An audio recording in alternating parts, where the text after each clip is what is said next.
నమస్తే ప్రజా ప్రతినిధి న్యూస్ కి స్వాగతం. గాంధారి మండల కేంద్రంలో ఎన్నికల ప్రచారాన్ని నిర్వహించి సింహ గుర్తుకు ఓటు వేసి గెలిపించాలని ఏఐఎఫ్బి జహీరాబాద్ పార్లమెంట్ అభ్యర్థి గోర్రపు మచ్చేందర్ కోరారు. ఈ సందర్భంగా మాట్లాడుతూ గతంలో ఎంపీలుగా గెలిచిన వారి అసమర్థత వల్ల జహీరాబాద్ పార్లమెంట్ నియోజకవర్గం అభివృద్ధి చెందలేదని అన్నారు. రోడ్లు మరీ అధ్వానంగా ఉన్నాయి. మౌలిక సదుపాయాలు కల్పించడంలో గత ఎంపీలు విఫలమయ్యారు.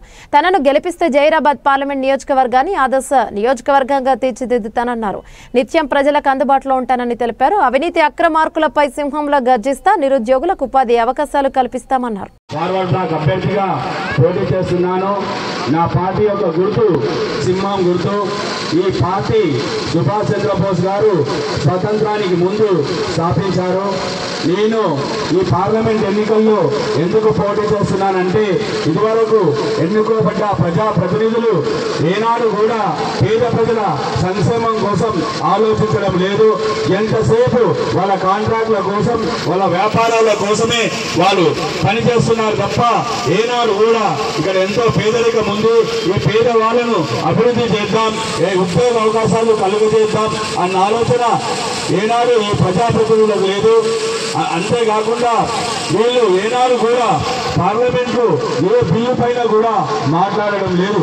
భారతదేశ పార్లమెంటు ఎన్నో రకాల వివిధ సమస్యలకు సంబంధించి ఎన్నో రకాల బిల్లులు వస్తాయి, ఎన్నో రకాల చట్టాలు చేస్తాం. ఏనాడు కూడా మన ఎంపీలు 15 సంవత్సరాల నుంచి చూస్తూనే ఉన్నాం. ఏనాడు వీళ్ళు మాట్లాడింది లేదు. బీబీ పార్టీలు అయితే దారుణంగా 1-2 వాక్యాలు చిట్టి మీద రాసుకొని తలదించుకొని కిందికి చూస్తూ మాట్లాడతారంటే అలాంటి వ్యక్తి ఎంపీ అర్హత ఉందా అని మీ ప్రజలకు నేను ఒక విషయం అడగదలుచుకున్నాను. ఇలాంటి ఎంపీలు మన భారతదేశానికి కానీ మన ప్రాంతానికి కానీ ఏమాత్రం అభివృద్ధిని తీసుకురాలేరు. ఏనాడు కూడా ప్రజల మధ్య తిరగలేరు. పేదరిక నిర్మూలనకు ఏనాడు కూడా వీళ్ళు కృషి చేయలేరు అని విన్నవించుకుంటున్నాను. అంతేకాకుండా బీఆర్ఎస్ అభ్యర్థి గాలి అనిల్ కుమార్ గారు మన నాన్ లోకల్ స్థానికేతరుడు, మన జైరాబాద్ ఈ 7 నియోజకవర్గాలకు సంబంధించినటువంటి వ్యక్తి కాదు. ఆయన పుట్టి పెరిగింది అమీన్పూర్ ప్రాంతం. ఆయన చేసేది రియల్ ఎస్టేట్ వ్యాపారం. ఎంతసేపు ఆ రియల్ ఎస్టేట్ వ్యాపారంలో ఉన్న లాభ నష్టాలు, కోర్టు కేసుల గురించే ఆలోచిస్తాడు తప్ప ఏనాడు ప్రజల మధ్య తిరగలేడు, ప్రజల సమస్యలు పరిష్కరించలేరు.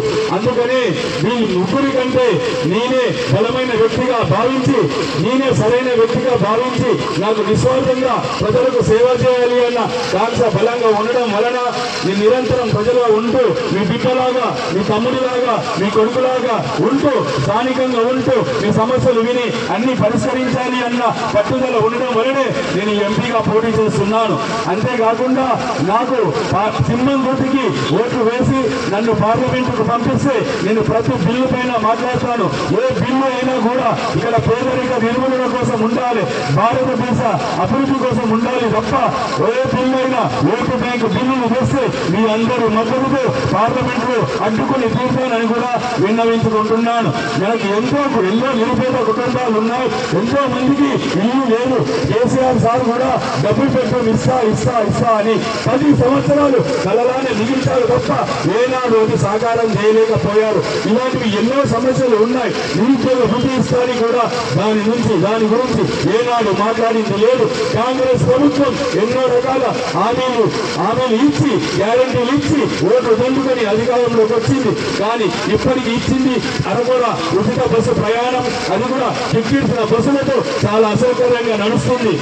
సిలిండర్ 500 సబ్సిడీ అనేది కూడా అందరికీ సక్రమంగా రావడం లేదు. అతిపెద్ద పథకాలైనా 2500 రూపాయలు ప్రతి మహిళలకు ఇవ్వడం కానీ, అంతేకాకుండా 5 లక్షల లోన్ ప్రతి విద్యార్థికి ఇవ్వడమే కానీ, 2 లక్షల రుణమాఫీ కానీ, అంతేకాకుండా మన పెన్షన్ 4,000 వరకు ఇవ్వడం కానీ, అంతేకాకుండా ఎన్నో రకాల పథకాలను ఇప్పటికీ కూడా అమలు చేయలేకపోయింది. ఆగస్టు 15 అన్నారు. ఆగస్టు 15 పోయి ఆగస్టు 15 వరకు మన స్థానిక సంస్థల ఎన్నికలు కూడా ముగుస్తాయి. తర్వాత ఇంకో డేట్ చెప్తారు. అలా సాగరిస్తారు తప్ప ఏనాడు కూడా మన పేద ప్రజలకు ఏనాడు ఏమి దక్కదు అని కూడా నేను విన్నవించుకుంటున్నాను. అంతేకాకుండా నిరుపేదలకు గుంట భూమి లేని కుటుంబాలు ఎన్నో ఉన్నాయి, గూడు లేని కుటుంబాలు ఎన్నో ఉన్నాయి, మధ్యలో చదువు ఆపేసిన పిల్లలు ఉన్న కుటుంబాలు కూడా ఎన్నో ఉన్నాయి. వాళ్ళకు ఈ ప్రభుత్వం వాళ్ళ గురించి ఏనాడైనా ఆలోచించిందా?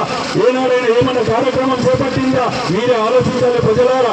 ఈ ఎవరైతే ఎన్నుకోబడ్డ ఎంపీలు వేల కోట్లకు అధిపతులు ఉండడం వలన పేద ప్రజల గురించి ఏనాడు ఆలోచించలేకపోతున్నారు. నేను పార్లమెంట్కి వెళితే నీ పేదరికాన్ని నిర్మూలించడానికి నేను శాశ్వతగా కృషి చేసి ప్రతి ఒక్కరికి మంచి ఇల్లు రావడానికి కానీ, ప్రతి విద్యార్థి పై చదువులు చదువుకొని విదేశాలకు వెళ్ళడానికి కానీ, డాక్టర్లు ఇంజనీర్లు కావడానికి కానీ నేను శాశ్వతగా కృషి చేశానని కూడా మనవి చేస్తున్నాను.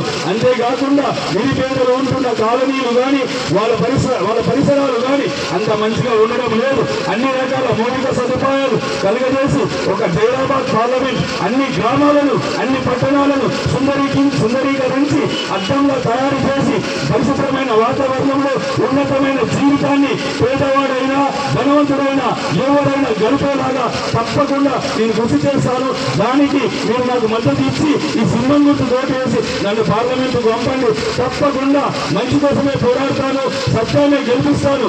ఏ అన్యాయమైన బిల్లు అయినా కానీ, పనికిరాని బిల్లు అయినా కానీ, ఓటు బ్యాంకు బిల్లు అయినా కానీ అడ్డుకొని తీర్చాలని మనవి చేస్తున్నాను. దయచేసి మీకు స్థానికంగా ఉంటూ నిస్వార్థంగా సేవ చేసేవాడు ఒక సంఘ సంస్కృతలాగా సేవ చేయాలని లక్ష్యం ఉన్నవాడు ఎన్నికైతేనే మన పేదరికం పోతుంది తప్ప ఈ బడా పారిశ్రామికవేత్తలు ఎవరు ఎన్నిసార్లు ఎంపీలైనా మనకి ఏమి ఉరవేడు, మనకు దక్కేది ఏమి ఉండదు. మన ప్రాంత సమస్యలు వాళ్ళు వినలేరు, పరిష్కరించలేరు. దయచేసి ఇదే సరైన సమయం. మీరు ఎన్నోసార్లు చేతి గుర్తు చేసి కాంగ్రెస్ వాళ్ళని ఎంపీని చేశారు, కమలం పువ్వు కూడా వేశారు, కారు గుర్తు కూడా వేశారు. ఒక్కసారి ఈ సింహాన్ని గుర్తుకు ఓటు వేసి పార్లమెంట్కి పంపండి. తప్పకుండా మీ అందరికీ సేవ చేస్తూ నేను తప్పకుండా మీ మధ్యలో మీ బిడ్డలాగా స్థానికంగా ఉంటూ నేను నిరంతరం అందరికీ అందుబాటులో ఉంటూ నేను సేవ చేస్తాను అని ప్రమాణం చేస్తున్నాను. నాకు ఒక్కసారి సింహం గుర్తు ఓటు వేసి చూడండి. తప్పకుండా అన్ని రకాల సమస్యలను వేగవంతంగా పరిష్కరించడానికి శాశ్వతగా కృషి చేస్తానని కూడా ప్రమాణం చేస్తున్నాను. జై సుభాష్ చంద్రబోస్, జై భారత్.